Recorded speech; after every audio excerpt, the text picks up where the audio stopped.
Good morning. This is Father Stephen Kelly from St. John's Church in Detroit. And we're continuing our series of daily morning meditations, where we generally look at one or another of the lessons that are assigned for morning or evening prayer, what is known as the Daily Office Lectionary. Today for Tuesday, we're going to take a look at the second lesson assigned for morning prayer, but I can't tell you how strongly I encourage you to read all of the lessons for evening prayer, morning and evening prayer, as we follow our way through the story from Numbers with the Balaam and Balak, the story in the evening prayer from Acts of the Apostles, where after Paul was baptized, after his conversion, he gets right off to preaching. So those are all good stories, but I want to take a look at this lesson that's assigned from St. Luke's Gospel, the second chapter, beginning at the 41st verse. Now his parents went to Jerusalem every year for the feast of the Passover. And when he was 12 years old, they went up to Jerusalem after the custom of the feast. And when they'd fulfilled the days, as they returned, the child Jesus tarried behind in Jerusalem, and Joseph and his mother knew not of it. But they, supposing him to have been in the company, went a day's journey, and they sought him among their kinsfolk and acquaintance. And when they found him not, they turned back again to Jerusalem, seeking him. And it came to pass that after 3 days they found him in the temple, sitting in the midst of the doctors, both hearing them and asking them questions. And all that heard him were astonished at his understanding and answers. And when they saw him, they were amazed. And his mother said unto him, Son, why hast thou thus dealt with us? Behold, thy father and I have sought thee sorrowing.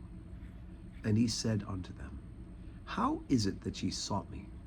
Wished ye not that I must be about my father's business?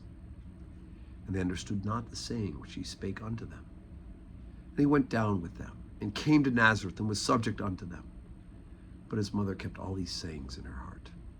And Jesus increased in wisdom and stature, and in favor with God and man. Okay, so what's interesting, of course, is that we have the stories of Jesus in Luke's Gospels, especially. We have the story of his infancy, right, and his presentation in the temple, and then the flight into Egypt.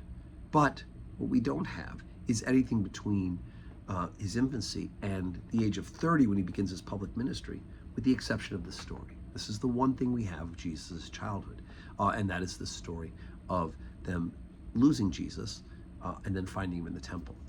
This is not bad parenting, right? They leave, the whole family's leaving, they're leaving in a bunch, and he's hanging out with all the cousins and talking, and they assume he's with them in the big company that's traveling, because you travel in big packs for the safety, not only just to get there and back, but of the safety from thieves and things like that.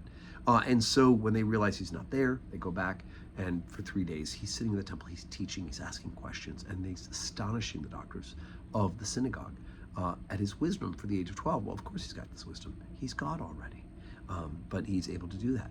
But as soon as his parents find him, it's one of those phrases that just sticks in my head and always jumps out at me at the most random times. And that is, wished ye not that I must be about my father's business, right? And for Jesus, it made perfect sense in that moment that he would be in the temple and doing this. But of course, what he also had to do, and we know that he then was obedient to his parents, right? He went down with them and came to Nazareth and subject unto them, because the commandment is to honor thy father and thy mother. So as soon as he realized that they expected him to be with him, boom, he immediately submits to them, and in his earthly nature, of course, does what he's supposed to do, which is submit to his father and to his mother. Of course, Mary's the mom, Dad's Joseph's the stepfather, of course, because his biological father is the Holy Ghost. And he's subject to them. But Mary keeps in all these things, right? So that suddenly all start to make sense. And there's even something that should ring true to us, the fact that it's 3 days that Mary's looking for him. And we know there'll be another 3-day period when Mary will be separated with Jesus when he's in the tomb. So anyway, so that's it for today. Today is Tuesday. And so we do have our 12:15 Holy Communion and 4 o'clock evening prayer, which I hope you can join us live in person, receive the Blessed Sacrament at Communion. If not, join us on the live stream. But either way, I do hope that you have a Tuesday that is full of blessings.